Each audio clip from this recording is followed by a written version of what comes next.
যাদবপুর বিশ্ববিদ্যালয়ের accessible library এবং এফএসডির যৌথ উদ্যোগে আপনারা শুনছেন কোয়ারেন্টিন রিডিংস। দ্বাদশ পর্যায়ে পরিবেশিত হচ্ছে প্রমথনাথ বিশির উপন্যাস কেরি সাহেবের মুন্সি। উপন্যাসটি পাঠ করেছেন নন্দিনী সরকার। শ্রুতি গ্রন্থটি নির্মাণ করেছেন শুক্লা রায়। শুরু হচ্ছে কোয়ারেন্টিন রিডিংসের দ্বাদশ পর্যায়ে শ্রী প্রমথনাথ বিশি রচিত ইতিহাস আশ্রয়ী উপন্যাস কেরি সাহেবের মুন্সি। আজ পঞ্চম পর্ব।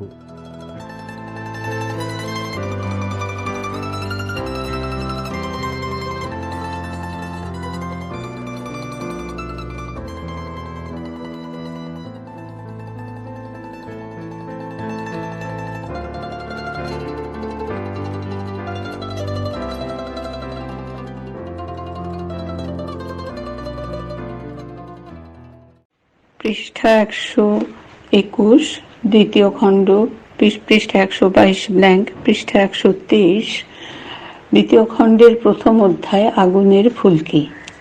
বজ্রা ভেসে চলে, দুদিকের তীরে তীরে নূতন নূতন দৃশ্য উদ্ঘাটিত হয়।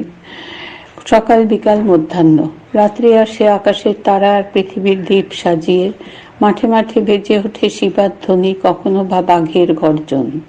দুখানা বজ্রা ভাগীরথী বয়ে উজানে ভেসে চলে, সঙ্গে ছোট আর একখানা পানসি। বজ্রা দুখানার মধ্যে একখানা বড়, একখানা ছোট। বড়খানায় সপরিবারে কেরি, ছোটখানায় রাম বসু, পার্বতী ব্রাহ্মণ, জন্দুই খানসামা বাবুর্চি। ছোট পানসিখানায় রসুই হয়, খাদ্য ও পানীয় জল থাকে। রাম বসু ও পার্বতীর রান্নার ব্যবস্থা স্বতন্ত্র। বজ্রার এক কামরায় পার্বতী চরণ রাঁধে, দুজনে খায়। রাম বসুর হাতের অন্য, পার্বতী খাবে না। জজ উডনি খরচের কার্পণ্য করেনি, সপরিবার কেরির সুখ স্বাচ্ছন্দ্য বিধানের জন্য যথাসাধ্য করেছে। কৃতজ্ঞ কেরি বলে যথাসাধ্যের বেশি। সে বলে এত করবার না ছিল প্রয়োজন, না ছিল তার নিজের সাধ্য। সকালবেলায় ব্রেকফাস্টের পরে রাম বসু আসে কেরির বজ্রায়। সুসজ্জিত কামরায় দুজনে বসে বাইবেল তর্জমার তোড়জোড় করে। বাইবেলের নিগূঢ় রহস্য কেরি কর্তৃক বিবৃত হয়, মন দিয়ে শোনে রাম বসু। পাশের কামরায় অর্ধোন্মাদ কেরি পত্নী আপন মনে বকে চলে। তারপরের কামরায় আয়া সুর করে ছড়া উড়ে ঘুম পাড়াতে চেষ্টা করে জ্যাভেজকে। ফেলিক্স আর পিটার ছাদের উপর বসে থাকে। না হয় তাদের কৌতূহলের অন্ত, না হয় তাদের তৃপ্তি। কেরি বলে, মুন্সি, কাজ করবার এমন অবাধ ক্ষেত্র আমাদের দেশে নেই। সেখানে গদ্য পদ্য দুটোই সমৃদ্ধ, নতুন কিছু করা কঠিন। তোমাদের দেশে সুযোগ প্রচুর। রাম বসু মনে মনে ভাবে, এই যদি সুযোগ হয় তবে দুর্যোগ না জানি কি। প্রকাশ্যে বলে, ডক্টর কেরি, বাংলা সাহিত্যে গদ্য নেই বটে, তবে পদ্যের সমৃদ্ধি কম নয়। পৃষ্ঠা 124। কেরি বলে, আপাতত প্রয়োজন আমাদের গদ্যে, কিন্তু না আছে বাংলা ভাষার অভিধান, না আছে ব্যাকরণ, গদ্য গড়ে উঠবে কিভাবে? অসুবিধাটা কি? ব্যাকরণ লিখব, অভিধান সংকলন করব, তারপরে এ দুয়ের সাহায্যে মুখের ভাষার ওপরে বুনিয়াদ খাড়া করে গদ্যের ইমারত গেঁথে তুলব। কঠিনটা কি? এই পথেই সব দেশের গদ্য তৈরি হয়ে উঠেছে। কাজের সুগমতা স্মরণ করে রাম বসু শিউরে ওঠে। কেরি বলে চলে, প্রথমে ইংরেজি আর ফার্সি থেকে অনুবাদ করে গদ্যের আড় ভাঙতে হবে, তারপর আসবে মৌলিক রচনা। রাম বসু বলে, খুব ভালো হবে। হবেই তো, উৎসাহিত হয়ে বলে ওঠে কেরি। তারপরে হিন্দি ভাষায়, ওড়িয়া ভাষায় এবং অন্যান্য ভারতীয় ভাষায় গদ্য সৃষ্টি করবার ভার নেব। আর নিশ্চয় যেন প্রভুর আশীর্বাদে সাফল্য লাভ করব, কেননা তার মহিমা, তার বাণী প্রচারের জন্যই তো এত পরিশ্রম, এত অধ্যবসায়। রাম বসু স্বীকার করে, অবশ্যই সাফল্য লাভ হবে, নতুবা তিনি এমন যোগাযোগ ঘটাতেন না। নিশ্চয় নিশ্চয় বলে কেরি বাইবেল খুলে বসে বলে, সেন্ট ম্যাথিউ পরিচ্ছেদটি আজ তোমাকে বুঝিয়ে দিই। কেরি বোঝায়, অসীম তার উৎসাহ। খুব সম্ভব রাম বসু বোঝে, কেননা অগাধ তার নীরবতা। অবশেষে পরিশ্রান্ত কেরি শুধায়, মুন্সি, বুঝলে? রাম বসু বলে, ডক্টর কেরি, পাণ্ডিত্য প্রভুর কৃপা অসাধ্য সাধন করতে পারে, না বুঝে উপায় কি? বেলা 11টা বাজে। বোটের জানলা দিয়ে গায়ের ঘাট দেখা যায়। দেখা যায় আদুর গায়ে স্নানার্থী নরনারী, ছেলেরা জলে সাঁতার কাটছে, একপাশে নৌকার ভিড়। কেরির মানসিক গতিবিধির অস্ফুট পদধ্বনি বাক্যে প্রকাশিত হয়। আহা, কবে এরা প্রভুর গোষ্ঠে এসে সমবেত হবে। রাম বসু মনে মনে বলে, তাহলে তোমাকে শেষ বিচারের দিন পর্যন্ত অপেক্ষা করে থাকতে হবে, তার আগে নয়। পারবে কি? পৃষ্ঠা 125। উইলিয়াম কেরি ও রাম বসুর মতো ভিন্ন প্রকৃতির দুটো লোক কখনো কদাচিৎ মুখোমুখি এসে দাঁড়ায়। দুজন দুই জগতের দুই যুগের লোক। ঘটনাচক্রের বিচিত্র আবর্তনে দুইজনে এসে একখণ্ড ভূমিতে পাশাপাশি উপস্থাপিত হয়েছে। মিল এইটুকু মাত্র, দুটি মনশ্চেতনার মধ্যে অনন্ত ব্যবধান। কেরি খ্রিস্টীয় মধ্যযুগের অধিবাসী, কাল ভ্রষ্ট হয়ে অষ্টাদশ শতকে অবতীর্ণ। রাম বসু নূতন জগতের মানুষ, স্থানভ্রষ্ট হয়ে বাংলাদেশে আবির্ভূত। কেরির বিশ্বাস ধর্ম যাবতীয় সমস্যার সমাধানে সক্ষম। যে জাহাজের সে যাত্রী, তার নাম ধর্ম। তার কাঁটা কম্পাস নীতি, তার ধ্রুবতারা খ্রিস্টীয় ভক্তি। যে দুর্নিরীক্ষ উপকূলের অভিমুখে জাহাজের গতি, তার নাম খ্রিস্টীয় ভক্তি জগৎ। রাম বসুর বিশ্বাস, জ্ঞান, বিশুদ্ধ জ্ঞান সব সমস্যার সমাধানে সক্ষম। তার জাহাজের নাম প্রত্যক্ষ জ্ঞান। নীতি, ধর্ম, বিবেকের পুরাতন কাঁটা কম্পাস অতলে নিক্ষিপ্ত। ধ্রুবতারার উপর নেই তার আস্থা। বন্দরের আকর্ষণ অনুভব করে না যাত্রীর দল। জ্ঞানের কি অন্ত আছে? ওই সমুদ্রের ঢেউগুলো যেমন অসংখ্য, জ্ঞানের উর্মির সংখ্যা তার চেয়ে কম হবে কেন? সমুদ্রের প্রচণ্ড আঘাত, প্রভঞ্জনের কঠিন আলিঙ্গন, লক্ষ লক্ষ তরঙ্গের অট্ট করতালি, জাহাজে ওঠা পড়ার ছন্দ তার সুপ্ত গুপ্ত ব্যক্তিত্বের ঝুঁটি ধরে নাড়া দিয়ে ঘুম ভাঙিয়ে দেয়। লবণাম্বুসিক্ত উদার আকাশের তলে জেগে ওঠে তার বিস্ময়, কৌতুক, কৌতূহল, জিজ্ঞাসার আর অন্ত থাকে না। কেরির মুখ দিয়ে গত প্রায় মধ্যযুগ প্রশ্ন করে, জীবনের উদ্দেশ্য কি? রাম বসুর মুখ দিয়ে নবীন জাগ্রত যুগ প্রশ্ন করে, এসব কেমন করে সৃষ্টি হলো? মধ্যযুগ বলে, স্রষ্টার সঙ্গে জীবনের অভিপ্রায়কে মিলিয়ে নেব। নবীন যুগ বলে, সৃষ্টির রহস্য চক্র ভেদ করে স্রষ্টার স্থান অধিকার করব। মধ্যযুগের অদম্য সংকল্প, নব্যযুগের অনন্ত জিজ্ঞাসা। যদি কেউ শুধায়, এই ঘর কোনো প্রাচীন প্রথা ও বহু সংস্কারের দ্বারা জীর্ণ বাংলাদেশে এমন মানুষ সম্ভব হলো কেমন করে? কোথায় কোন দূর গায়ে লাগা আগুনের ফুলকি বাতাসের কোন খেয়ালে এ পাড়ায় এসে পড়ে কে বলবে? প্রাচীন গ্রিসের চাপা পড়া জ্ঞান বিজ্ঞান হঠাৎ একদিন জ্বলে উঠেছিল নবীন ইউরোপে। তার স্ফুলিঙ্গের শিখায় জ্বলে উঠল একে একে ইতালি, ফ্রান্স, ইংল্যান্ডের মন। দাবানল ছড়িয়ে গেল পাশ্চাত্য দেশে। তারপরে বাতাসের কোন খেয়ালে না জানি দু একটা উড়ো ফুলকি এসে পড়ল বাংলাদেশের আম, কাঁঠাল, নারকেলের শান্ত পরিবেশে। পৃষ্ঠা 126। একই জাহাজে চেপে গত প্রায় মধ্যযুগ আর নবযুগ ভারতের বন্দরে এসে পদার্পণ করল। সেই দিব্য অনলের স্পর্শে জ্বলে উঠল রাম বসুর কল্পনা, মস্তিষ্ক, সমস্ত ব্যক্তিত্ব। নূতন যুগের নূতন মানুষের সূত্রপাত হয়ে গেল। এখন এমন দুটি ভিন্ন প্রকৃতির লোক পাশাপাশি এলো কোন বিধানে? কেবল অদৃষ্টেরই খেয়াল? তা নয়। নূতন ও পুরাতনের মিলন যে এক সীমান্তে ছাড়াছাড়ি হতে হতেও একবার হাত মিলিয়ে নেয় তারা। ভিন্ন তাদের প্রকৃতি, বোধ করি সেই কারণেই পরস্পরের প্রতি এমন তাদের আকর্ষণ। সেকালে পাদ্রীর দলের কৌতূহলের অন্ত ছিল না এই লোকটির প্রতি। ঘুরে ঘুরে তারা কাছে টানত রাম বসুকে, তাড়িয়ে দিয়ে আবার ফিরিয়ে নিয়ে আসতো অনুরোধ উপরোধ করে। আবার রাম বসুও মনের মানুষ পেত বিদেশি, বিধর্মী, বিভাষী, বিচিত্র লোকগুলোর মধ্যে। ওই তো বলেছি, তাদের মন ছিল এক সীমান্ত ভাষা। কেরি যখন খ্রিস্টীয় শাস্ত্রকারদের রচনা পড়ে, রাম বসু তখন দি হোলি বাইবেল সম্মুখে রেখে লুকিয়ে লুকিয়ে পড়ে ফিল্ডিং এর টম জোন্স। কেরির পায়ের শব্দ শুনবা মাত্র বাইবেল দিয়ে চাপা দেয় টম জোন্স। কতদিন ধরা পড়তে পড়তে এই উপায়ে রক্ষা পেয়ে গিয়েছে, বাইবেলের উপর গিয়েছে বেড়ে ভক্তি। কেরি যখন কুসংস্কারে আকণ্ঠ নিমগ্ন স্নানার্থী জনতাকে জর্ডান নদীর জলে দীক্ষিত করবার স্বপ্ন দেখে, রাম বসু তখন নদী জলে আকণ্ঠ নিমগ্ন স্নানার্থিনীগণের রহস্যোদ্ধারে মনকে নিযুক্ত করে। সহসা কেরি বলে ওঠে, মুন্সী, আমার ইচ্ছা এদের মধ্যে আমি প্রভুর নাম প্রচার করি। সুখতন্দ্রা ভেঙে রাম বসু চমকে উঠে বলে, বেশ তো, সে খুব ভালো হবে, তবে তার ব্যবস্থা করো। রাম বসু বলে, আগামীকাল রবিবার আছে, সকালবেলা এক গায়ে নৌকো ভিড়িয়ে বক্তৃতা করবেন। উৎসাহিত কেরি বক্তব্য গুছিয়ে নেবার জন্য মনোনিবেশ করে।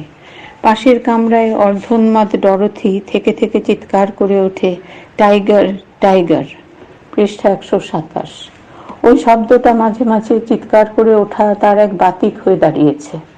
বজ্রা চলে, পালে বাতাস লাগে, দুই তীরের দৃশ্য বৈচিত্র্য অফুরন্ত সৌন্দর্যে একটানা অবারিত হয়ে যায়। পাশাপাশি গায়ে গায়ে উপবিষ্ট মধ্যযুগ ও নবীন যুগ, ভক্তি ও জ্ঞান ভিন্ন মধ্যে চিন্তা সূত্র বয়ন করে। তার আর পাশের কামরা থেকে কেরি পত্নী ভীত চকিত চিৎকার করে করে ওঠে, টাইগার, টাইগার। পৃষ্ঠা 127, অধ্যায় 2, স্রোতের ফুল। বজ্রা চলে দিন ও রাত্রি, তীরে তীরে বিচিত্র দৃশ্য উদ্ঘাটিত করে। সমস্তই কেরির চোখে নূতন, সমস্তই কেরির কানে অভিনব। অতি প্রত্যুষে নদীর জল থেকে ওঠে কুয়াশার সূক্ষ্ম মলমল। দুই তীর কুয়াশার আড়ালে ঝাপসা, দেখা যায় অথচ বোঝা যায় না এমন। কেরি শুধায়, মুন্সী, নদী তীরে অনেক মিনসেকে স্থির হয়ে বসে থাকতে যেন দেখতে পাচ্ছি, কি করছে ওরা? সম্প্রতি ন্যাড়ার কাছে কেরি লোকমুখের ভাষায় পাঠ নিচ্ছে। মনুষ্যর বদলে মিনসে শব্দটা তার বড় পছন্দসই। শেখবার পরে যত্রতত্র ব্যবহার করবার দিকে তার ঝোঁক। রাম বসু এক মুহূর্তে নিজেকে সামলে নিয়ে বলে, ওরা religious people praying god. Very good, very good, prayer is healthy, বলে কেরি। আচ্ছা মুন্সী, ওরা দিনে কবার প্রেয়ার করে? যার যেমন প্রয়োজন, সাধারণত দিনে 2-3 বারও করে, কিন্তু অন্তর্দ্বন্দ্ব উপস্থিত হলে বাধা দিয়ে কেরি বলে, অন্তর্দ্বন্দ্ব মানে মানসিক সংগ্রাম, স্পিরিচুয়াল স্ট্রাগল। হ্যাঁ, তারপরে বলো। রাম বসু বলে, তখন 8-10 বার প্রেয়ার করে থাকে। পৃষ্ঠা 128। পার্বতীর আর বসে থাকা সম্ভব হয় না, সে উঠে অন্যত্র যায়। Very good, very good. আমি দেখেছি কিনা প্রেয়ারের পর দেহে মনে বেশ শান্তি পাওয়া যায়, কিন্তু ওদের কাছে জলপাত্র আছে বলে যেন মনে হচ্ছে। What for? অকুত ভয়ে রাম বসু বলে, ও আর কিছু নয়, অফারিং ওয়াটার টু অলমাইটি। এবারে বিষণ্ণ কেরি বলে, ভেরি ব্যাড, ভেরি ব্যাড, ওটা কুসংস্কার। আমাদের দেশে প্রেয়ারের সময় জলপাত্রের প্রয়োজন হয় না। তা বটে, কিন্তু যে দেশে যেমন রীতি। আবার কেরি বলে, very bad, very bad. Kerry দীর্ঘ নিঃশ্বাস ফেলে ভাবে, এরা বড়ই কুসংস্কারগ্রস্ত। পার্বতী ফিরে এসে ফিসফিস স্বরে বলে, ওসব কি বলছো ভায়া? রাম বসু জনান্তিকে বলে, এছাড়া আর কি বলবো? আসল কথা জানলে যে আমাদের দেশের লোককে অসভ্য ভাববে, সেটা কি খুব গৌরবের হবে? কেরি বলে, মুন্সী, আজ গায়ে বজ্রা ভেড়াবে, আমি মিনসেগুলোর মধ্যে প্রভুর নাম প্রচার করব। কাল নাম প্রচার করে বেশ তৃপ্তি পেয়েছি, রাত্রে সুনিদ্রা হয়েছিল। বেশ তো, সামনেই একটা গ্রাম দেখতে পাওয়া যাচ্ছে, নৌকো ভেড়ালেই হবে। নৌকো এগিয়ে চলে, মাঝিরা পাল গুটোবার আয়োজন করে। কেরি যাজনের পোশাক পরে প্রস্তুত হয় তীর অদূরে। এমন সময় অভাবিত এক কাণ্ড ঘটল। তীরে কোলাহল উঠল, গেল গেল, পালালো পালালো, ধর ধর। নৌকার আরোহীরা চকিত হয়ে তাকিয়ে দেখে যে তীরে একটি ছোটখাটো জনতা। কিন্তু কে পালালো, কাকে ধরতে হবে, সে রহস্য উদ্ধার করবার আগেই তারা দেখল নদীর জলে একটি মেয়ে ঝাঁপিয়ে পড়ে সাঁতার দিয়ে নৌকার দিকে আসছে। সকলে বুঝল তাকে ধরবার উদ্দেশ্যেই কোলাহল। মেয়েটি নৌকার কাছে এসে পড়েছে। এমন সময় খান 2 ডিঙি করে জন কয়েক লোক তাকে ধরবার জন্য এগোলো। কিন্তু ডিঙি তাকে ধরবার আগেই মেয়েটি কেরির বজ্রার কাছে আর্তস্বরে বলে উঠল, বাঁচাও, বাঁচাও, ওরা পেলে আমাকে পুড়িয়ে মারবে। পৃষ্ঠা 129। পর মুহূর্তে কেরিকে লক্ষ্য করে মেয়েটি বলে উঠল, সাহেব, দোহাই তোমার, আমাকে রক্ষা করো। কেরির ইঙ্গিতে রাম বসু মেয়েটিকে টেনে তুলে ফেলল নৌকায়। সকলে দেখল বিচিত্র তার বেশ, বিচিত্র তার সজ্জা, বিচিত্র তার রূপ। ভয়ে উদ্বেগে সে রূপ সহস্র গুণ উজ্জ্বল। প্রকৃত সৌন্দর্য দুঃখে সুন্দরতর হয়, ঝড়ের আকাশে চন্দ্রকলা মধুরতর। তার বেশভূষা দেখে রাম বসু বলে ওঠে, এই যে দেখছি বিয়ের সাজ, তুমি কি বিয়ের আসর থেকে পালিয়ে এসেছো? রক্তিম ঠোঁটের ভঙ্গিতে গোলাপ ফুল ফুটিয়ে মেয়েটি বলে, বিয়ে কাল রাতে হয়েছে, আজ এনেছিল চিতায় পুড়িয়ে মারতে। হতবুদ্ধি রাম বসু শুধায়, বর হঠাৎ মারা গেল? হঠাৎ নয়, একটা মরার সঙ্গে বিয়ে ঠিক করেছিল, এখন বলে কিনা ওই মরাটার সঙ্গে আমাকে পুড়ে মরতে হবে। বহু যুগের সংস্কার রাম বসুর মুখ দিয়ে কথা বলে ওঠে, চিতা থেকে পালাতে গেলে কেন? চিরন্তন জীবনাগ্রহ মেয়েটির মুখে কথা বলে ওঠে, আমার মরতে বড় ভয় করে। তারপরে একবার পিছন ফিরে দেখে কেরির পায়ের কাছে নতজানু হয়ে বসে ব্যাকুলতায় ভেঙে পড়ে বলে, সাহেব রক্ষা করো, ওরা একবার ধরলে আর রক্ষা থাকবে না, জ্যান্ত পুড়িয়ে মারবে। ডিঙির আরোহীদের মধ্যে কৃষকা একটি লোককে দেখিয়ে বলে, ওই চণ্ডীখুড়ো সব নষ্টের গোড়া, দোহাই সাহেব, ওর হাতে আমাকে ছেড়ে দিও না, দোহাই তোমার। সমস্ত ব্যাপার দেখে কেরির বাক রোধ হয়ে গিয়েছিল। মেয়েটির আর্ত ব্যাকুলতা এতক্ষণে তার বাক স্ফূর্তি হলো। কেরি বলল, তুমি ডরো মত, ওই মিনসের হাতে তোমাকে আমি ছাড়ব না। সংসারে এই মুখের কথার ওপর মেয়েটির আর ভরসা ছিল না। সবলে সে কেরির জানু আঁকড়ে পড়ে রইল। পৃষ্ঠা 130। এই রে, দেখছো স্পর্শ দোষ ঘটে গেল। এখন দেখছি চিতায় তুলবার আগে একটা অঙ্গ প্রায়শ্চিত্ত করিয়ে নিতে হবে। আরেক খরচার মধ্যে পড়া গেল দেখছি। বক্তা পূর্বকথিত চণ্ডীখুড়ো। ওই শোনো সাহেব ওর কথা, কম্পমানা মেয়েটির উক্তি। চণ্ডীখুড়ো হাঁকল, কালামুক আর পোড়াস নেই, মেলেচ্ছের নৌকো থেকে নেমে আয় বলছি। মেয়েটি আরো জোরে কেরির জানু আঁকড়ে ধরে। রাম বসু শুধায়, কি হয়েছে মশাই? কি হয়েছে কিছুই বুঝতে পারোনি মনে হচ্ছে, ন্যাকা নাকি? লেচ্ছের সঙ্গে থেকে তোমরাও অধপাতে গিয়েছ দেখছি। তারপরে গলার স্বর আরেক পর্দা চড়িয়ে চণ্ডীখুড়ো বলে, ভালোই ভালোই না দাও তো জোর করে ছিনিয়ে নিয়ে যাব, সঙ্গে লোকজন আছে দেখছো তো। রাম বসু বলে, একবার চেষ্টা করে দেখো না, ওর নাম কেরি সাহেব, বিলেত থেকে সবে আমদানি হয়েছে, কলকাতার চুনোগলির ফিরিঙ্গি নয়। আমাকেও চেনো না মনে হচ্ছে, আমি জোড়ামৌ গায়ের চণ্ডী বক্সি, জীবনে অমন 200-500 লোক খুন করেছি, তার উপরে না হয় আরেকটা খুন হবে। বটে, একবার সাদা চামড়ায় আঁচড় কেটে দেখো না কি হয়। কোম্পানির তেদিঙ্গি ফৌজ এসে জোড়ামৌ কচলে আমপিত্তের রস বের করে দিয়ে যাবে। তবে তাই হোক, ওরে বাজারে বাজা। চণ্ডীখুড়োর হুকুমে অন্য ডিঙিখানায় যেসব ঢুলি, ঢাকি, কাসরওয়ালা প্রভৃতি বাজনদার ছিল, তারা বাজনা শুরু করলো, সঙ্গে ধরলো গান। জম চিনতে যায় রে চূড়া, জম চিনতে চায়, জপ তপ কিবা করো, মরতে জানলে হয়। অমনি চণ্ডীখুড়ো আর জন কয়েক লোক মেয়েটিকে ছিনিয়ে নেবার উদ্দেশ্যে বজ্রায় উঠবার উপক্রম করলো। কেরি ওই একবার মাত্র কথা বলেছিল, তারপরে নীরবে সব দেখছিল। এবারে বুঝলো আর দেরি করা উচিত নয়, বাধা দেবার সময় উপস্থিত হয়েছে। পৃষ্ঠা 131। সে হাত বাড়িয়ে নৌকার ভিতর থেকে বন্দুকটা টেনে নিয়ে গর্জন করে উঠল, মিনসেরা, এখনো সতর্ক হও, আমি ধর্মযাজক কেরি, কিন্তু প্রয়োজন হলে বন্দুক ধারণ করতে সমর্থ।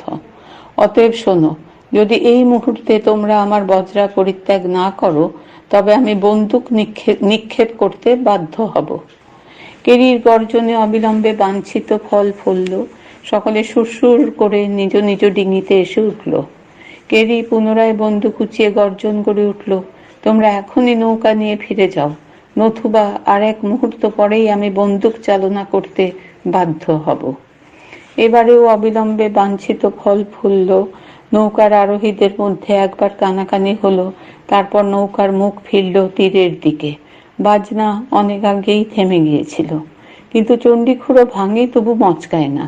সে একবার শেষ চেষ্টা করল, সাহেব, কোম্পানির দোহাই, নবকেষ্ট মুন্সির দোহাই, আমাদের মেয়ে ফিরিয়ে দিয়ে যাও। কেরি নীরব প্রত্যুত্তরে বন্দুক উঁচিয়ে ধরল। রাম বসু চাপা গলায় পার্বতীকে বলল, প্রভুর নাম প্রচারই করো আর যাই করো, জঙ্গি রক্ত যাবে কোথায়, একটু আঁচড়ালেই মিলিটারি। পার্বতী বলল, সাহেবের আজকের মূর্তি দেখে মনে ভরসা পেলাম। কেন বলো তো? বুঝলে না ভায়া, বিপদকালে প্রভুর নাম কোনো কাজে আসে না, প্রমাণ পেলে হাতে হাতে, যেমনি বন্দুক তোলা সব মামলা ফয়সালা। তাই বলছিলাম, সাহেব যে দরকার হলে বন্দুক ধরতে পারে তা জানা ছিল না, জেনে মনটায় জোর পেলাম। ক্রমশ দূরায়িত ডিঙি থেকে উচ্চকণ্ঠে চণ্ডীখুড়ো বলে উঠল, ভাবিস নে ছুরি, তুই রক্ষা পেয়ে গেলি। আমি যদি জোড়ামৌ গায়ের চণ্ডীবক্সী হই, তবে ভারতের যেখানেই তুই পালিয়ে থাকিস না কেন, ঝুঁটি ধরে তোকে নিয়ে এসে চিতায় চড়াবোই চড়াবো। এখনো ধর্ম আছে রে, এখনো চন্দ্র সূর্য উঠছে, মা গঙ্গা মর্তে আছেন, তাই যা জানিয়ে রাখছি, ম্লেচ্ছের সাধ্যি নেই তোকে বাঁচায়। পৃষ্ঠা 132। আজকের মতো রক্ষা পেলি বলেই চিরকালের মতো রক্ষা পেলি, তা ভাবিস নে রেশমি, তা ভাবিস নে। বজ্রার আরোহীরা জানতে পেল মেয়েটির নাম রেশমি। পৃষ্ঠা 132, অধ্যায় 3, বারবাড়ি তলার বিচার। জোড়ামৌ গ্রামের বারবাড়ি তলায় বড় ভিড়। গ্রামস্থ প্রধান ও প্রবীণগণ সমবেত। অনেকক্ষণ বিচার বিতর্কের পরে সভাস্থলে অবসাদের নীরবতা। সভাবসান অনিশ্চিত। বাঙালির সভা আপনি ভাঙে না। বজ্রপাত বা অগ্নিকাণ্ডের ন্যায় আধিহি দৈবিক বা আধি ভৌতিক দুর্ঘটনার আবশ্যক হয়। হঠাৎ নীরবতা ভঙ্গ করে চণ্ডীবক্সী লাফিয়ে উঠল, তারস্বরে শুরু করল, যার রস হয় তাই করো তিনু চক্রবর্তী। এদিকে তো চালচুলো নেই, ওদিকে কথা শুনলে মনে হয় বেদব্যাস নেমে এলেন। তড়াক করে লাফিয়ে উঠল তিনু চক্রবর্তী। খুড়ো, চালচুলো নেই বলেই সাহসটা অন্তত আছে, তাছাড়া বেদব্যাসেরই বা কোন চালচুলো ছিল? সে কথা তোমার জানা থাকবার কথা বটে, বেদব্যাসের বাপ কি না? ইঙ্গিতটায় অনেকে হেসে উঠল। চক্রবর্তীর জেলেনি অপবাদ ছিল। মুখ সামলে কথা বলো বক্সি, আর তাঁতিনিটা কোন কুলীন হলো? তবে রে শালা, লাফিয়ে উঠল চণ্ডীবক্সী। শালা বলল, তোমরা সবাই শুনলে? কেউ কেউ বলল, খুব হয়েছে, এখন থামো। থামবো কেন? বেটা আমাকে শালা বলে কোন সুবাদে? একবার জিজ্ঞাসা করো না। কেউ জিজ্ঞাসা করল না দেখে তিনু বলে উঠল, বেটার বাপ জেলে ছিল কি না? জেলেনি অপবাদের সমুচিত প্রত্যুত্তর হয়েছে মনে করে যখন সে স্বস্তি অনুভব করছে, সেই মুহূর্তে বক্সি ব্যাঘ্র ঝম্পে তার ঘাড়ে এসে পড়ল, যেন একখানা কাঠি আর একখানা কাঠির উপর গিয়ে পড়ল। পৃষ্ঠা 133। দুইজনেই সমান কৃশ, সমান দীর্ঘ এবং সমান হাঁপানির রুগী। সেইটুকুতেই রক্ষা। কিছুক্ষণের মধ্যেই দুজনে পরিশ্রান্ত হয়ে নিজ নিজ কোটে প্রত্যাবর্তন করে হাঁপাতে লাগলো। ভগবান সুবিচারক। বাঘ, সিংহ, ভালুক প্রভৃতি সাপদকে বীরত্ব দিয়েছেন, কিন্তু বেশিক্ষণ পরিশ্রম করবার শক্তি দেননি। চণ্ডীবক্সী ও তিনু চক্রবর্তীর মতো বীর পুরুষের বক্ষেও হাঁপানি প্রতিষ্ঠিত করে বীরত্বের সীমা টেনে দিয়েছেন। এবারে উঠল জগদ্দাস, বাজারের বড় গোলদার, সাধু পুরুষ, নির্ঝঞ্ঝাট বলে তার খ্যাতি। লোকটার পেট গোল, মুখ গোল, চোখ গোল, সব গোলের প্রতিকার তার বাক্যে। সেটা বড় সরল। সরল তলোয়ার ও সরল বাক্যকে লোকের বড় ভয়। জগদ্দাস বলল, দেখুন বক্সি মশাই আর চক্রবর্তী মশাই, সকালবেলাতে আমরা এখানে তামাশা দেখতে আসিনি। যদি কাজের কথা থাকে বলুন, না হলে আমরা উঠি। বক্সি দম ফিরে পেয়েছিল। সে বলে উঠল, আমি তো এতক্ষণ ধরে সেই কথাই বোঝাবার চেষ্টা করছি। মাঝে থেকে ওই শালা আমার জেলেনির ভাই। বক্তা তিনু চক্রবর্তী। আবার আরম্ভ হলো, তবে আমরা উঠি বলে সঙ্গে সঙ্গে গাত্রোত্থান করল জগদ্দাস। তাকে উঠতে দেখে অনেকে উঠে পড়ল। সকালবেলাতেই কেবল জমবার মুখে এমন সরস আসরটি ভেঙে যায় দেখে ঘাড় বাঁকা পঞ্চানন বলে উঠল, কাজের কথা হোক, বসুন দাসমশাই। কোন অজ্ঞাত বা অপ্রকাশ্য কারণে পঞ্চাননের ঘাড়টা বেঁকে গিয়েছে, তাই সে ঘাড় বাঁকা পঞ্চানন নামে পরিচিত। পঞ্চানন জানে কাজের কথা আপনি অকাজের কথায় পরিণত হয়, জোয়ার ভাটা এক নদী খাতেই খেলে। তবে তাই হোক বলে বক্সি পুনরায় শুরু করলো, এই যে মেয়েটা শাস্ত্রের মাথায় পদাঘাত করে একটা ম্লেচ্ছের সঙ্গে চলে গেল, তার কি হয়? কোন শাস্ত্রে আছে যে একটা অনাথা মেয়েকে পুড়িয়ে মারতে হবে? শুধায় তিনু চক্রবর্তী। তোমার কোন শাস্ত্রটা পড়া আছে চক্রবর্তী? বলে চণ্ডীবক্সী। আমার না থাক, তোমার তো আছে, তুমি বলো না। পৃষ্ঠা 134। বক্সি জীবনে এমন পরীক্ষায় পড়েনি, তবু সে মচকাবার পাত্র নয়। বলে, তুমি বামুনের এড়ে, তোমার কাছে বলে কি লাভ, বুঝতে পারবে? আহা, আমি না বুঝি, এদের কেউ কেউ তো বুঝবেন, বলে চক্রবর্তী সভাস্থ জনতা দেখিয়ে দেয়। বকশি সেদিক দিয়ে যায় না, বলে নিশ্চয়ই আছে, বিধান নিয়েছি শিরোমণি মশাইয়ের কাছে। যদি কোনো শাস্ত্রে অনাথা বালিকাকে পুড়িয়ে মারবার বিধান থাকে, তবে সেই শাস্ত্র ভরে আমি করি, বলে লাফিয়ে উঠে বিশেষ একটা ভঙ্গি করতে উদ্যত হয় তিনু চক্রবর্তী। ঘাড় বাঁকা পঞ্চানন চিৎকার করে ওঠে, শাস্ত্রের দোষে এখানে যেন করে বসবেন না, এটা বারবারই তলা, জাগ্রত দেবীর স্থান। লজ্জিত চক্রবর্তী আসন গ্রহণ করে। জগদ্দাস বলে, চক্রবর্তী মশাই, আপনি প্রাচীন ব্যক্তি, তাই ব্রাহ্মণ বর্ণশ্রেষ্ঠ, আপনার বিবেচনা করে কথা বলা উচিত। বাম নামের নিকুচি করি আমি। এবারে বসে বসেই বলছে চক্রবর্তী, ওই কেষ্ট কবরেজ তো বামুন, এর মধ্যে কেষ্ট কবরেজ আবার এলো কোত্থেকে? শুধায় জগদ্দাস। ও, তোমরা কিছুই জানো না দেখি, তবে শোনো, চণ্ডীবক্সী তুমিও শোনো, মিথ্যা বললে ধরিয়ে দিও। অতঃপর গলা পরিষ্কার করে নিয়ে চক্রবর্তী শুরু করে, ওই তোমাদের চণ্ডীখুড়ো আর 6 মাস কেষ্ট কবরেজের কাছে হাঁটাহাঁটি করছিল। কেন জানো? কবরেজ, তোমার হাতে তো অনেক রুগী, এমন একটার সন্ধান দাও যেটা 2-1 মাসের মধ্যেই আসবে। কবরেজ শুধায়, হঠাৎ তেমন রুগীতে কি প্রয়োজন পড়ল? শেষে অনেক দরাদরি, অনেক কচলা কচলির পরে আসল কথা প্রকাশ করে চণ্ডীবক্সী, রেশমির সঙ্গে বিয়ে দিতে হবে। তা রুগী কেন? শুধায় কবরেজ। যাতে বিয়ের পরে বেশি দিন না টেকে। সে কি কথা? দরদ দেখে চণ্ডী বলে, আহা, মেয়েটার যে বিয়ে হয় না। পৃষ্ঠা 135। তা ভালো বর খোঁজো না কেন? ভালো বর জুটবে কেন? আর তাছাড়া খোঁজেই বা কে? শেষে কবরেজ মশাই কিছু আদায় করে সন্ধান দিলেই ওই অম্বিকা রায়ের 3 কাল গত বুড়ো 1.5 বছর ভুগছিল ক্ষয়কাশে।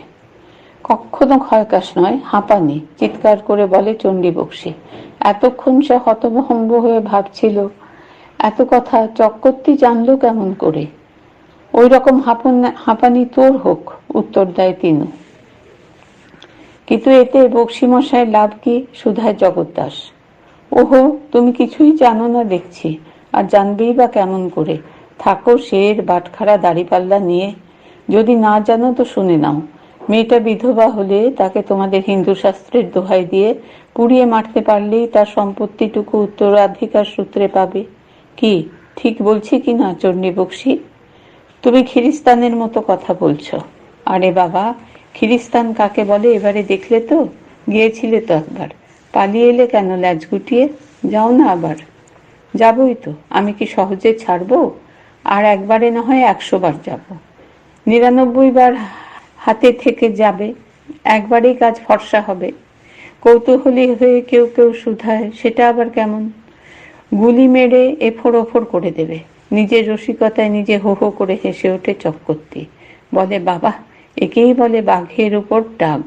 রাজকন্যা রাজত্ব 2 একসঙ্গে পড়ল গিয়ে সাহেবের হাতে। দেখি এবারে বক্সির কতদূর কি সাধ্য। বক্সি মনে মনে বড়ই অস্বস্তি অনুভব করছিল, কারণ কথাগুলোর কোনোটাই মিথ্যে নয়। তবু এমন নীরব থাকলে অপকর্মের দায়িত্ব দ্বিগুণ ভারী হবে ভেবে বক্সি বলল, তোমার মতো গাঁজিলের কথার প্রতিবাদ করে আমি সময় নষ্ট করতে চাইনি। ও, তাই বুঝি এখন সময়ের সদ্ব্যবহার করছো, পাড়ায় পাড়ায় জোট পাকিয়ে ওর দিদিমাকে এক ঘরে করবার চেষ্টায়? কে বলল? পৃষ্ঠা 136। যে বলল সে ওই আসছে। সকলে তাকিয়ে দেখলো মোক্ষদা বুড়ি ধীরে ধীরে আসছে। মোক্ষদা বৃদ্ধা বিধবা রেশমির মাতামহী। বারবাড়ি তলায় প্রবেশ করে মোক্ষদা ডুকরে কেঁদে উঠল। বাপ সকল আমাকে এক ঘরে করে সমাজে ঠেলো না। তিনু চক্রবর্তী এতক্ষণ তার হয়ে মামলা লড়ছিল, কিন্তু এখন তার রাগ, বড় রাগ হলো। ভাবলো, বুড়ি তো বড় স্বার্থপর। রেশমির সর্বনাশের চেয়ে এক ঘরে হওয়ার ভয়টা হলো তার বেশি। সে বলল, বুড়ি, এক ঘরে হলে তোমার দুঃখটা কি? তোমার ঘরে কেউ খাবে না, এই তো ভালোই তো, তোমার ভাত বেঁচে যাবে। বুড়ি দ্বিগুণ ডুকরে উঠলো, মরলে কেউ কাঁধ দেবে না। নাও, সব গেল, এখন মরার পরে কি হবে সেই দুশ্চিন্তায় বুড়ির ঘুম নেই। তুমি তো বাবা নাস্তিক, তোমার ধর্মও নেই, পরকালও নেই। কিন্তু বাবা, আমরা যে ভগবান মানি। তবে এখানে কেন? ভগবানের কাছে গিয়ে কাঁদো। তাই তো কাঁদছিলাম বাবা, বলছিলাম ঠাকুর, পোড়ামুখীর কপালে যা ছিল তা হলো, এখন আমার যেন অগতি না হয়। বেশ তো কাঁদছিলে, তবে আবার এদিকে গতি হলো কেন? বাবা, এক ঘরে তো ভগবানে করে না, মানুষে করে। বাধা দিয়ে চক্রবর্তী বলল, মানুষে করে না, অমানুষে করে। তারপরে দাঁড়িয়ে উঠে বলল, না, আমার সহ্য হচ্ছে না, তোমরা জাহান্নামে যাও, আমি চললাম। এই বলে সে হনহন করে প্রস্থান করল। তিনু চক্রবর্তী গাঁয়ের একটি সমস্যা। তার বিষয় সম্পত্তি, স্ত্রী, পুত্র, বাড়ি ঘর, স্বাস্থ্য, বিদ্যা কিছু নেই। কিন্তু বোধ করি সেই কারণেই সবচেয়ে বেশি করে আছে অদম্য সাহস ও অপ্রিয় সত্যভাষণের তেজ। বিষয় সম্পত্তি প্রভৃতি যার আছে তাকে আয়ত্তে রাখা সহজ, কিন্তু অকিঞ্চনের শক্তিরোধের কি উপায়? সেই জন্য ওই নিঃস্ব লোকটা সমস্ত গ্রামের চিরস্থায়ী শিরঃপীড়ারূপে বিদ্যমান। কিন্তু এক্ষেত্রে চক্রবর্তী ভ্রান্ত।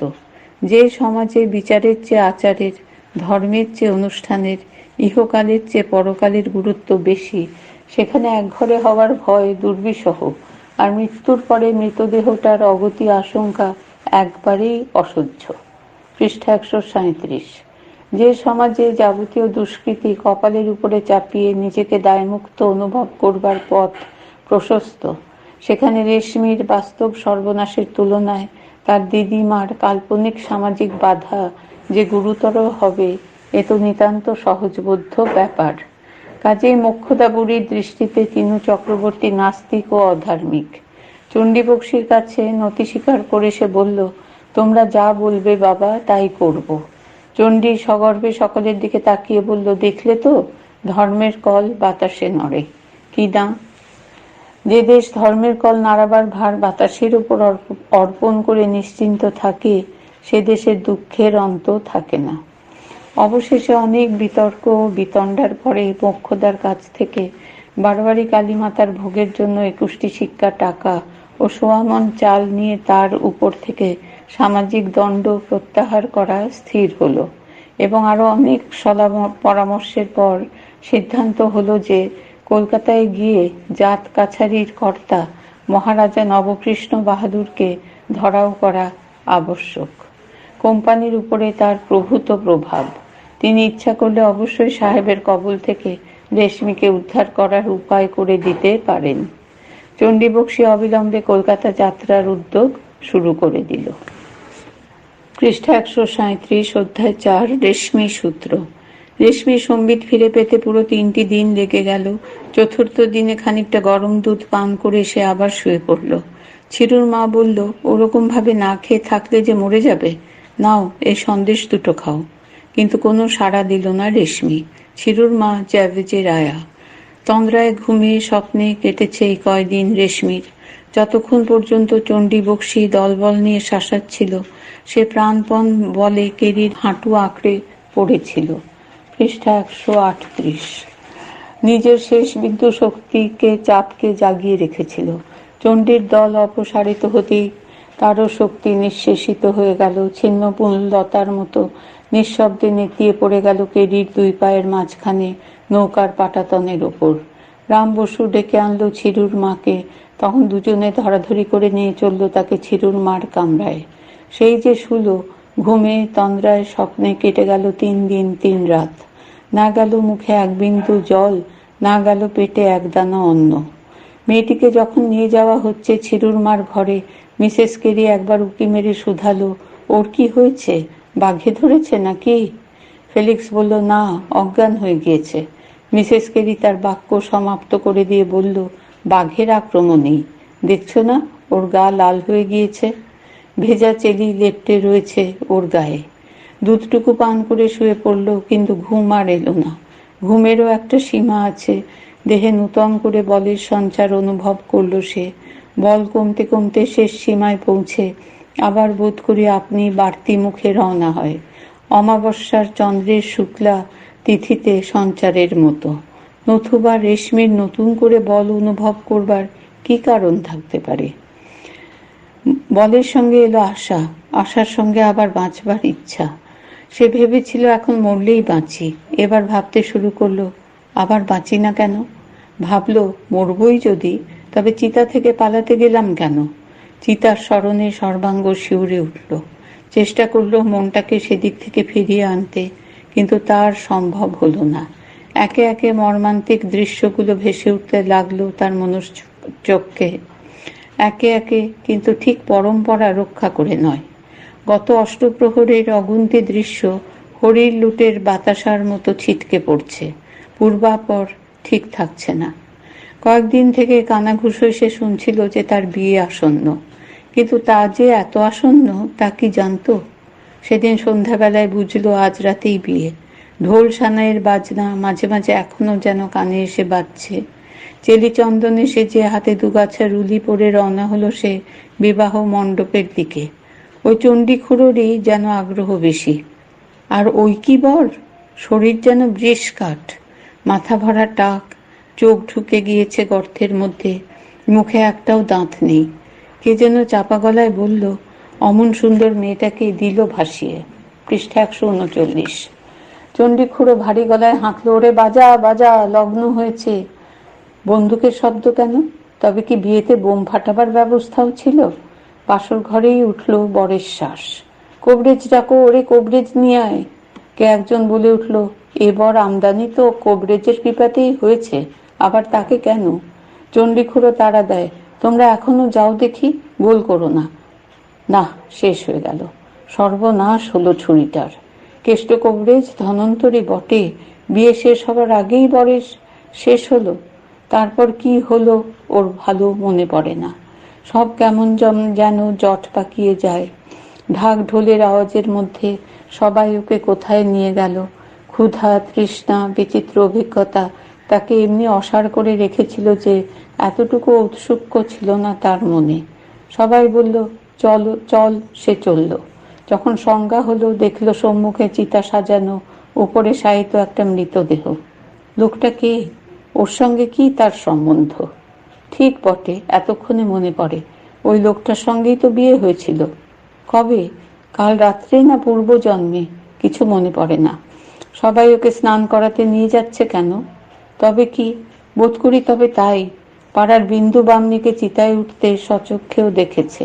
ওহ, সে কি কষ্ট মেয়েটার! যতবার লাফিয়ে পড়তে যায়, সবাই মিলে হরিধ্বনির মধ্যে বাঁশ দিয়ে চেপে ধরে। না না, ও মরতে পারবে না। আর এমন নির্মম মৃত্যুই যদি তার কপালে শেষ পর্যন্ত অবধারিত ছিল, তবে কেন ও বেঁচে রইল?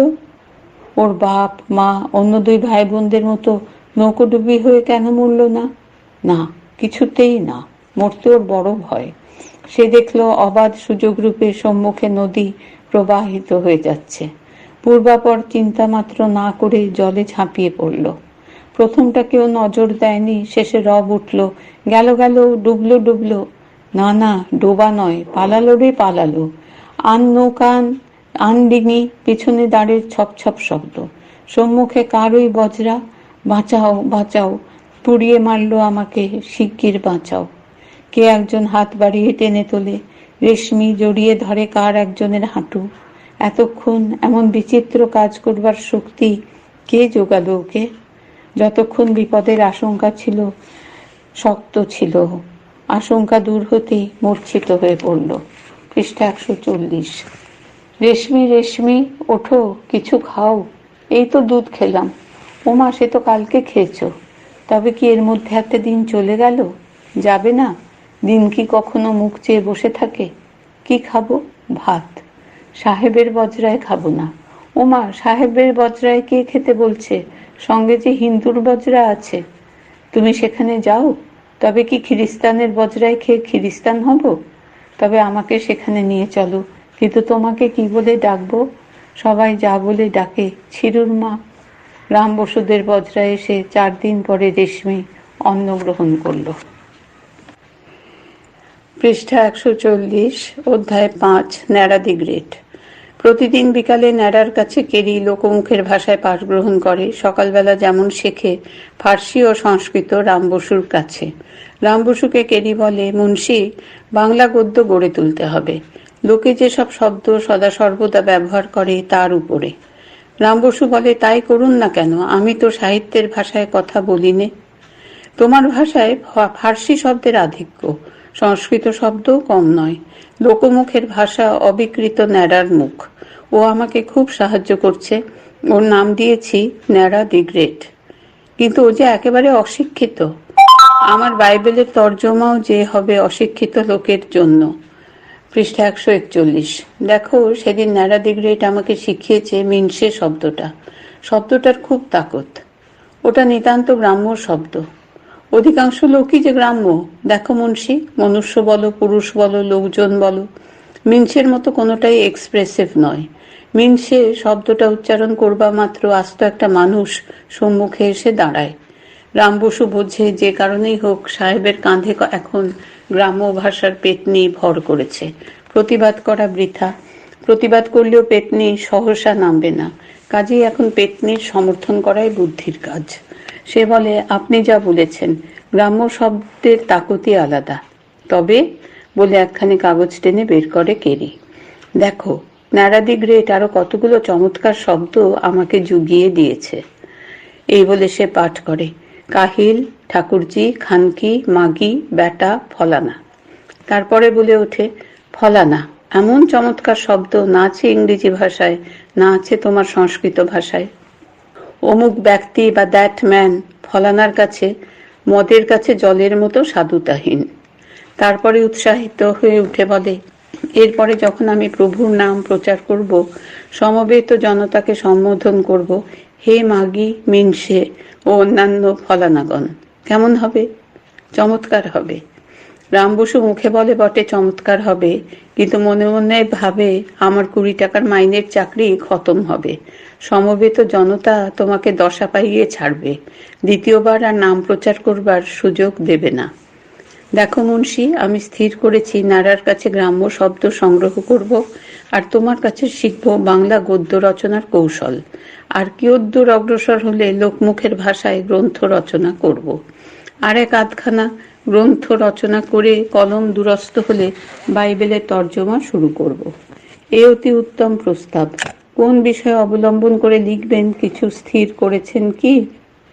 পৃষ্ঠা 142।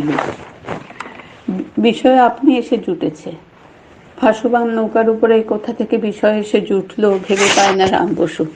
কিন্তু বেশিক্ষণ ভাববার আবশ্যক হয় না। কেরি আরম্ভ করলো। ন্যাড়া মুখে মুখে ওর জীবন কাহিনী বলে যায়, আমি টুকে রাখি। বিস্ময়কর ওর জীবন, যেন একখানি রোম্যান্স। তুমি কিছু শুনেছ কি? আমি এখনো শুধাবার অবকাশ পাইনি। এক সময় বিস্তারিত শুনে নিও, এখন একটু আভাস দিচ্ছি। এই বলে কেরি ন্যাড়ার জীবন কাহিনীর একটা ছক বর্ণনা করে যায়। ন্যাড়া বলে, অতিশয় শৈশবে বাপ মা আর এক বোনের সঙ্গে গঙ্গাসাগরে তীর্থ করতে গিয়েছিল।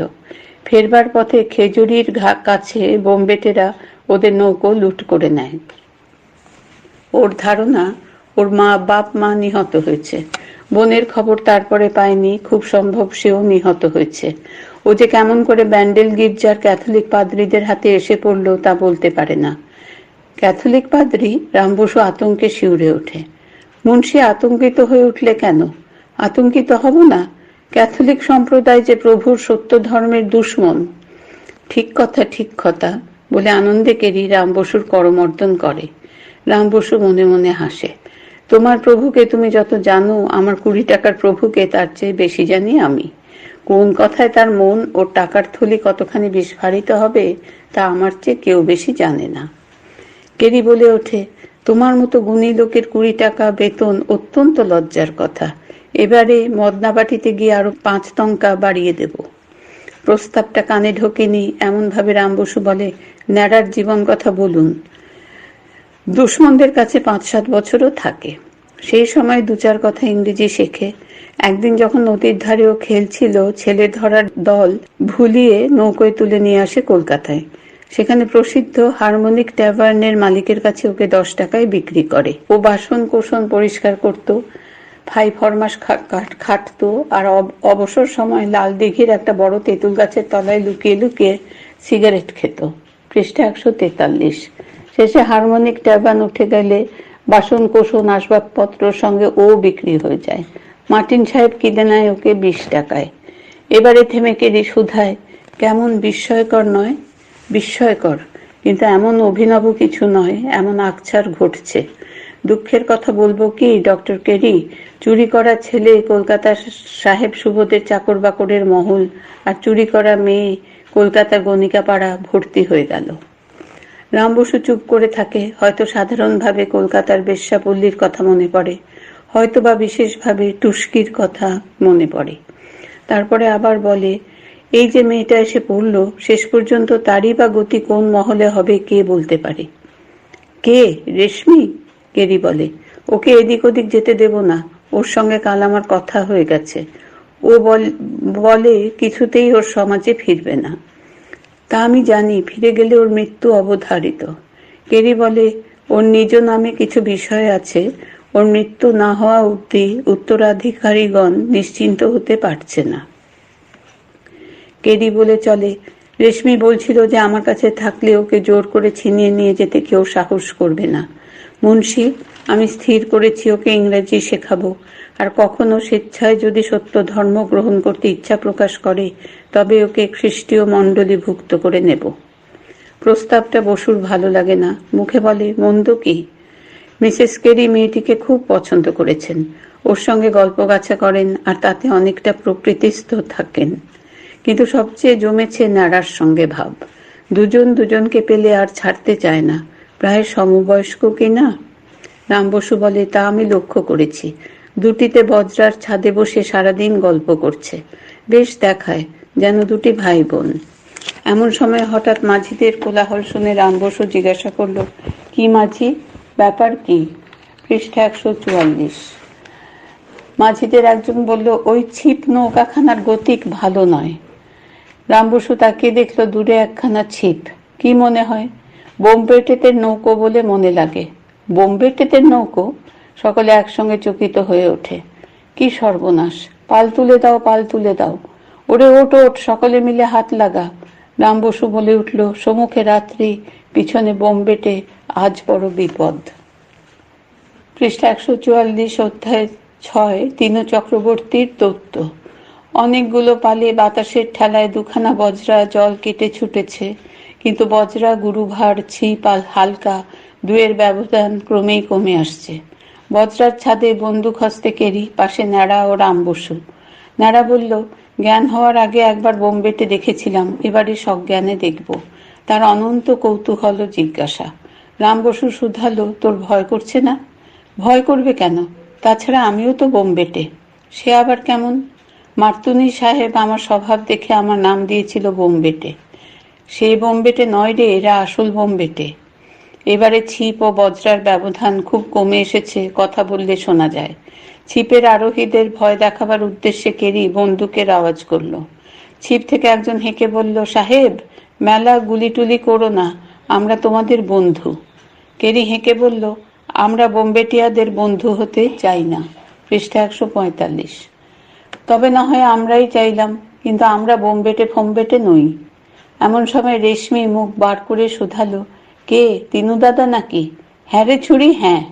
তারপরে বলল, তোর ওই সাহেব বাবাকে বন্দুক ছুটতে নিষেধ কর। ছেলেবেলায় একবার বাজের আওয়াজে অজ্ঞান হয়ে গিয়েছিলাম, সেই থেকে বন্দুকের আওয়াজে বড় ভয়। তাছাড়া বন্দুকের গুলি এমনি বদখেয়ালি যে শরীরটা এফোঁড় ওফোড় করে ছাড়ে। রাম বসু হেসে উঠল, যা বলেছ দাদা, বন্দুকের গুলি আর গিন্নির বচন দুই মর্মভেদী। কেরি বুঝল লোকটার যেই হোক শত্রু নয়, এবং খুব সম্ভব বোম্বেটেও নয়। ওরে রেশমি, আমার পরিচয়টা এদের দে। রেশমি রাম বসুকে তিনু চক্রবর্তীর পরিচয় দিল, আর রাম বসু কেরিকে সব বুঝিয়ে দিল। পরিচয় ও শিষ্ট সম্ভাষণের পালা সাঙ্গ হলে তিনু চক্রবর্তী অতর্কিত আগমনের উদ্দেশ্য বর্ণনা করল। তিনু বলল, বসুজা, মেয়েটা আগুনের মুখ থেকে বেঁচে গেল বটেই, কিন্তু পড়েছে এখন বাঘের মুখে। আগুন এক জায়গায় বসে পোড়ায়, বাঘ তাড়া করে শিকার ধরে। পরে সূত্রটার ভাষ্য করে বলে, ওই যে চণ্ডী বক্সী, যার একটুখানি পরিচয় পেয়েছ সেদিন, বিস্তারিত পরিচয় দিতে গেলে রাত ভোর হয়ে যাবে। এখন থাক, বরঞ্চ এক সময় রয়ে বসে রেশমির কাছে শুনে নিও। তারপরে নিজ মনে বলে, ওইটুকু মেয়ে, ও আর কি জানে। পুনরায় শ্রোতাদের উদ্দেশ্যে বলে চলে, এই চণ্ডী বক্সী পণ করেছে যেমন করেই হোক ওকে খুঁজে বার করবে। বসু যা শুধায়, বেশ, খুঁজে বের না হয় করলো, তারপরে? তারপরে সমাজ রক্ষার নামে মেয়েটাকে পুড়িয়ে মারবে। ভয়ে রেশমির গায়ে কাঁটা দেয়। কিন্তু সমাজ রক্ষার নামে ওর এত মাথা ব্যথা কেন? তা জানো না বুঝি? রেশমির নিজের নামে কিছু বিষয় আছে, সেটা ওর স্ত্রীধন। পৃষ্ঠা 146। কাজেই রেশমি জীবিত থাকা অবধি নিশ্চিন্তে কেমন করে ভোগ করবে চণ্ডী? বসুজা বলে ওঠে, তাই বলো। তবু শুধায়, কিন্তু চণ্ডী কি ওর উত্তরাধিকারী? তৃণ চক্রবর্তী বলে, এ অঞ্চলে যাবতীয় বেওয়ারিশ সম্পত্তির উত্তরাধিকারী চণ্ডী। সকলে হেসে ওঠে। রাম বসু বলে, এমন দু একটি লোক বাংলাদেশের প্রায় সমস্ত গ্রামেই আছে। তারপরে তিনু পুনরায় শুরু করে, বাঘের ছুলে 18 ঘা, সহজে ছাড়বার পাত্র নয় চণ্ডী। ভাবলাম যেখানে পাই দিদিকে শুভ সংবাদটা জানিয়ে আসি। তাই জেলেদের কাছ থেকে ছিপখানা চেয়ে নিয়ে ছুটতে ছুটতে এলাম। রেশমি শুষ্ক কণ্ঠে শুধায়, আমি এখন কি করব তিনু দাদা? কি করবি নে তাই আগে শোন। গায়ে কখনো ফিরবি নে। কোথায় থাকবো? এখন যেখানে আছিস, সাহেবের কাছে। সাহেবকে ভালো লোক বলেই মনে হয়। কাঁদো কাঁদো ভাবে বলে রেশমি, খিরিস্তানের কাছে থাকলে যে খিরিস্তান হয়ে যাব। কেন যাবি রে পাগলি? এই যে বসু মশাই আছেন, তিনি কি খিরিস্তান হয়ে গিয়েছেন? পুরুষ মানুষের কথা আলাদা, বলে রেশমি। সে প্রসঙ্গে না গিয়ে তিনু বলে, চণ্ডীবক্সির মতো হিঁদু হওয়ার চেয়ে খিরিস্তান হওয়াটা কোন খারাপ? রাম বসু দেখে আশ্চর্য সংস্কার মুক্ত লোকটার মন, বিস্মিতভাবে বলে, তোমার মুখে এমন কথা? তিনু বলে, আমার মুখেই তো শুনবে, লোকে যে আমাকে নাস্তিক বলে। তারপরে একটু থেমে পুনরায় বলে, কিন্তু আমি নাস্তিক নই, দেবতা মানি।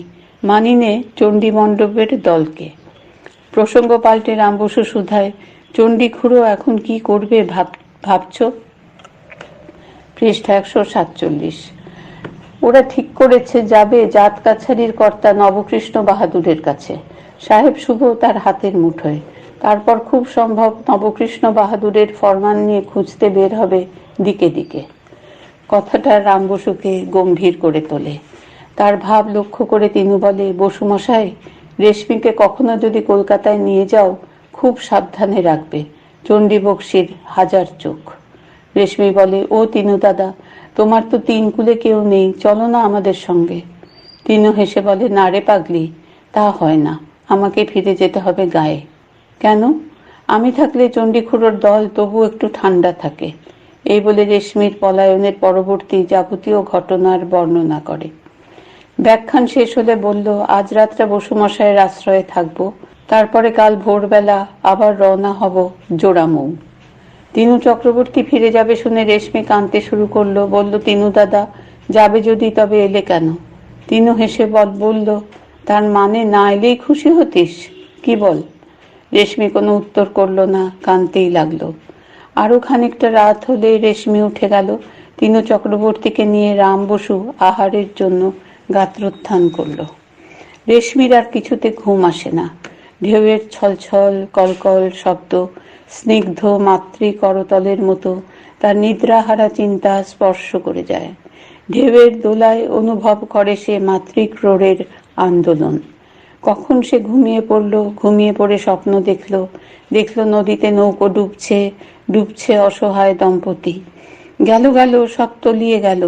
একটি পদ্ম পাতার উপরে 2টি শিশির কণার মতো ঝলমলিয়ে ওঠে 2টি ছোট শিশু মুখ।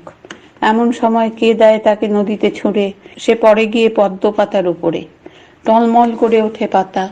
হঠাৎ শুনতে পায়, কি রেশমি দিদি, চিনতে পারো? কে রে, ন্যাড়া নাকি? তাই বল, আমি ভয় পেয়ে গিয়েছিলাম।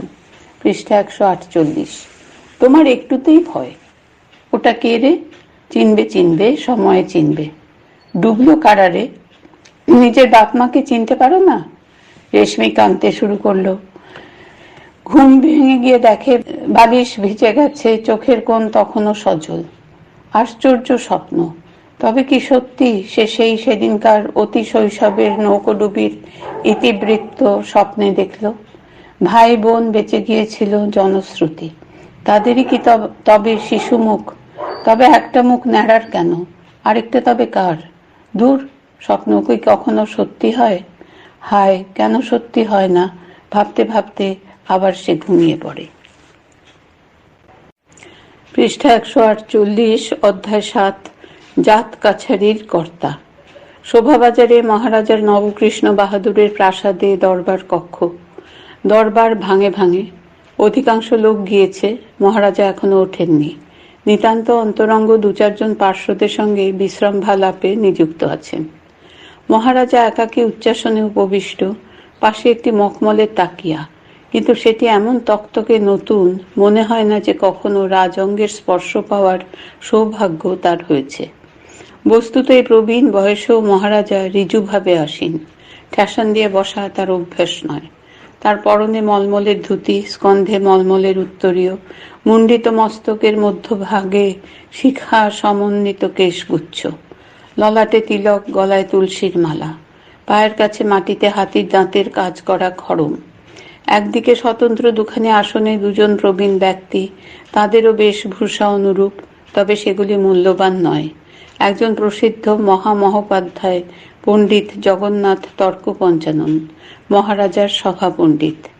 অন্যজন প্রসিদ্ধ কবিগান রচয়িতা হরেকৃষ্ণ দীর্ঘাঙ্গী বা হরু ঠাকুর, মহারাজার আশ্রিত অনুগৃহীত গুণী ব্যক্তি। পৃষ্ঠা 149।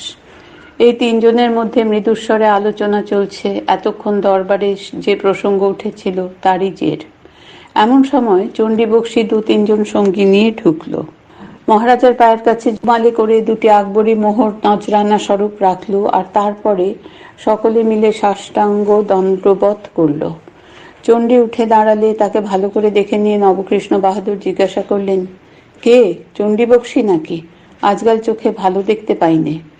চণ্ডীবক্সী মহারাজার পরিচিত। মহারাজার মতো লোক চণ্ডীর মতো লোককে দেখে চিনতে পেরেছেন, এমন অপ্রত্যাশিত সৌভাগ্যে বিগলিত, বিচলিত, পুলকিত চণ্ডী সব কয়টি দন্ত বিকশিত করে বলল, মহারাজের অনুগ্রহে দাসানুদাস চণ্ডী বটে।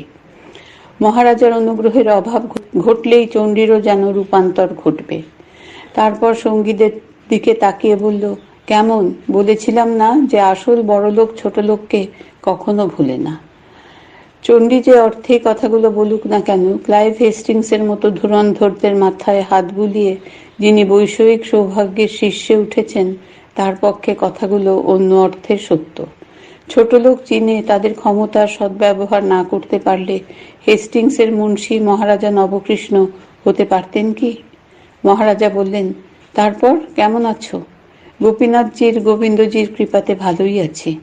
গোপীনাথজি ও গোবিন্দজি মহারাজার কুল দেবতা।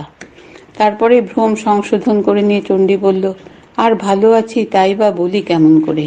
কেন, কি হলো আবার? সেসব অনেক দুঃখের কথা বলবো বলেই মহারাজের চরণাশ্রয়ে এসেছি। আগে বসো, তারপরে সব শুনবো। মহারাজার আদেশে সপার্শ্বদ চণ্ডী আসন গ্রহণ করল।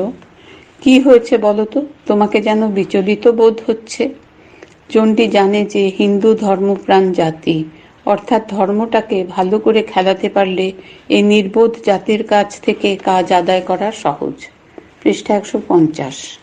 তাই সে আরম্ভ করল, মহারাজের আশ্রয় ও দৃষ্টান্তে আমরা কেবল ধর্মটুকু অবলম্বন করে কোনো রকম বেঁচে আছি, আর আছেই বা কি, আর থাকবেই বা কি। এই পর্যন্ত বলে একবার আর চোখে শ্রোতাদের মুখের চেহারা দেখে নিয়ে বুঝল মন্দ নয়, আশাপ্রদ। তারপরে একটি দীর্ঘ নিঃশ্বাস প্রক্ষেপ করল। ঝড়ের সঙ্গে বৃষ্টির মতো দীর্ঘ নিঃশ্বাসের সঙ্গে দেখা দিল বিন্দু বিন্দু চোখের জল। একবার কপালে হাত ঠেকিয়ে বলল, এবারে সেই আশ্রয়টুকুও বুঝি যায়। এখন শেষ আশ্রয় থাকলো মহারাজের চরণ, তাই সেখানে এসেছি। সঙ্গীগণ চণ্ডীর বাগ্মিতায় ও অভিনয় ক্ষমতায় মুগ্ধ হয়ে গেল, কিন্তু নূতন করে তার প্রয়োজন ছিল না, কারণ চণ্ডী শখের যাত্রা দলে শকুনির ভূমিকা গ্রহণ করে। মহারাজা সংক্ষেপে বললেন, তা বটে, অর্থাৎ এ এমন একটা বিষয় যে ওই 2টি শব্দই যথেষ্ট, বেশি বলবার প্রয়োজন হয় না।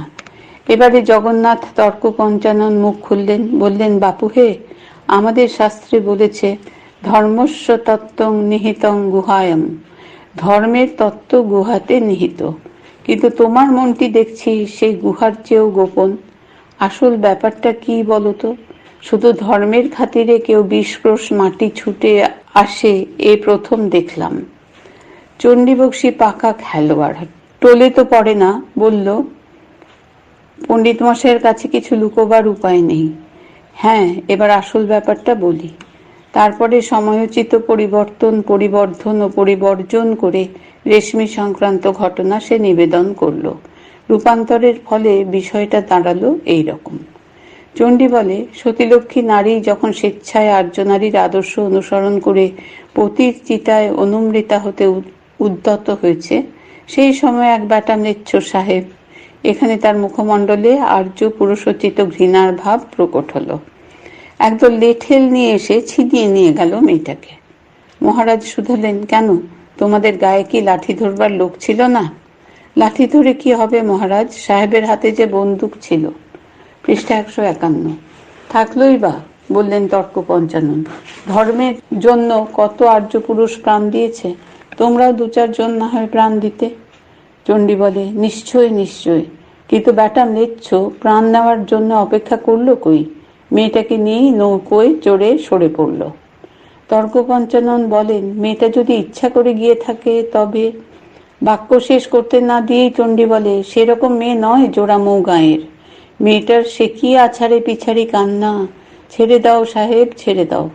ওই যে আমি পতির আহ্বান শুনতে পাচ্ছি, আমার ইহকাল পরকাল নষ্ট করো না সাহেব, দোহাই তোমার। এতক্ষণ হরু ঠাকুর চুপ করে শুনছিল। এবার সে বলল, তোমাদের গায়ে মেয়ে মদ্য সব কি যাত্রা দলে ভর্তি হয়েছে নাকি? কেন? কেন কি? পুড়ে মরতে এমন আগ্রহ, যাত্রার আসর ছাড়া তো শুনিনি। এবারে মহারাজা বললেন, তা আমি কি করব? মহারাজা জাত কাছারির কর্তা, ধর্মের রক্ষক, হিন্দু ধর্মের ধ্বজা। আপনি এখন রক্ষা না করলে যে হিন্দু ধর্ম রসাতলে যায়। এখানে জাত কাছারি কথাটার একটু ব্যাখ্যা আবশ্যক। ইস্ট ইন্ডিয়া কোম্পানির প্রথম আমলে কলকাতায় জাত কাছারি নামে এক বিচিত্র প্রতিষ্ঠান সৃষ্টি হয়েছিল। কোম্পানির ধুরন্ধর রাজপুরুষগণ বুঝেছিল যে জাতের গুমর হচ্ছে হিন্দুর মর্মস্থান। জাত মারলে হিন্দু জীবন্ত অবস্থায় মরে। জাত মারার ভয় ভাত মারার বাড়া এদের কাছে। এই সংস্কারটার উপরে মোচড় দিয়ে অনায়াসে হাঁকে না করে নেওয়া যায় হিন্দু সমাজে। তাই জাত রক্ষার ছলে জাতটাকে হাত করে নেওয়ার উদ্দেশ্যে খাড়া করা হলো জাত কাছারি। আর সেকালে ধনে মানে প্রতিষ্ঠায় কলকাতার হিন্দু সমাজের যিনি শিরোমণি, সেই নবকৃষ্ণ বাহাদুরকে করে দেওয়া হলো জাত কাছারির জজ বা কর্তা। এই বিচিত্র উপায়ে পরোক্ষ মুষ্টিতে কোম্পানি হিন্দু সমাজকে আয়ত্ত করে নিল। হাতের জোরের চেয়ে সাঁড়াশির কামড় সব ক্ষেত্রেই প্রবলতর। কিন্তু আমরা যখনকার কথা বলছি তখন জাত কাছারির শাসন আলগা হয়ে এসেছে। চণ্ডীর কথা শুনে মহারাজা বললেন, দেখো বাপু, জাত কাছারির এলাকা কলকাতার হিন্দু সমাজ। পৃষ্ঠা 152। তার বাইরে আমার দণ্ড অচল, তার উপর আবার এর মধ্যে দেখছি এক সাহেব আছে। চণ্ডী এত সহজে নিবৃত্ত হওয়ার জন্য এত দূর আসেনি। সে বলল, মহারাজ, কোন সাহেবটা আপনাকে ভয় না করে শুনি? বাঘে গরুতে এক ঘাটে জল খায় আপনার নামে। এবারে নবকৃষ্ণ বাহাদুর ম্লান হেসে বললেন, সেদিন আর নেই বক্সি। এখনকার নতুন লাট বেলাটেরা আর আগের মতো মানিজনের মান রাখতে জানে না। হতো ক্লাইভ কি ওয়ারেন হেস্টিংসের সময়, তোমার মামলা সুরাহা করে দিতাম। তাছাড়া দেখো, আমি প্রাচীন হয়ে পড়েছি, আগের সে উদ্যম আর নেই। চণ্ডী বলল, আগে নামে করে কাজ, বয়সে কি আসে যায়। তাছাড়া আসামি ধরা পড়তো বড়লাটকে না হয় একবার বলে দেখতাম। তর্ক পঞ্চানন বললেন, কোন সাহেব গেল কোন দিকে তার ঠিক নেই, এহেন অবস্থায় মহারাজা কি করবেন? আগে ভাগীরথী বেয়ে উত্তর দিকে গিয়েছে। আরে বাপু, ভাগীরথী তো একটুখানি নদী নয়, আর উত্তর দিকটাও নাকি প্রকাণ্ড। আসামি ধরা পড়বে কি করে? একটা হুকুম পেলেই আসামি খুঁজে বার করি, আর কিছু নয়, শুধু মহারাজের মুখের একটা হুকুম। বেশ, হুকুম পেলেই যদি আসামি খুঁজে বার করতে পারো, না হয় তাই দিলাম, কিন্তু দেখো খুব সাবধান, সাহেবের গায়ে হাত তুলো না। চণ্ডী শিউরে ওঠে, বলে, সাহেবের গায়ে হাত তুলবো? আমি কি বাচ্চা কাচ্চা নিয়ে ঘর করি নে? আমি কেবল মহারাজের হুকুম দর্শিয়ে মেয়েটার চুলের ঝুঁটি ধরে টেনে নিয়ে হাজির করে দেব শ্রীচরণের তলায়। না না না, আমার কাছে আনতে হবে না, তোমরা যা হয় করো, মানে শাস্ত্রে যা বলে তাই করো। তখন চণ্ডী উঠে দাঁড়িয়ে বুকের ওপর হাত দিয়ে বলল, মহারাজার হুকুমে দেহে 10টা হাতির বল পেলাম। দেখি এবারে ম্লেচ্ছটা কেমন করে সতী নারীকে লুকিয়ে রাখে। তারপরে সে সঙ্গীদের দিকে তাকিয়ে বলে, দেখলে তো একটা মুখের কথার কি শক্তি। পৃষ্ঠা 153। আচ্ছা পণ্ডিত মশাই, সতীকে চিতায় আরোহণ করাবার আগে ম্লেচ্ছ দোষ দূর করবার জন্য তো একটা অঙ্গ প্রায়শ্চিত্ত করিয়ে নেওয়া আবশ্যক, কি বলেন? তর্ক পঞ্চানন উত্তর দেবার আগেই উত্তর দিল হরু ঠাকুর, হ্যাঁ, যেমন বেগুনটা পোড়াবার আগে এক দফা তেল মাখিয়ে নিতে হয়। ব্যঙ্গে কর্ণপাত না করে চণ্ডী আরেক প্রস্থ মহারাজার জয়গান করে সাষ্টাঙ্গে প্রণিপাত অন্তে সদল বলে বিদায় গ্রহণ করল। তর্ক পঞ্চানন ও হরু ঠাকুরকে বিদায় দিয়ে মহারাজা অন্দরমহলে প্রবেশ করলেন।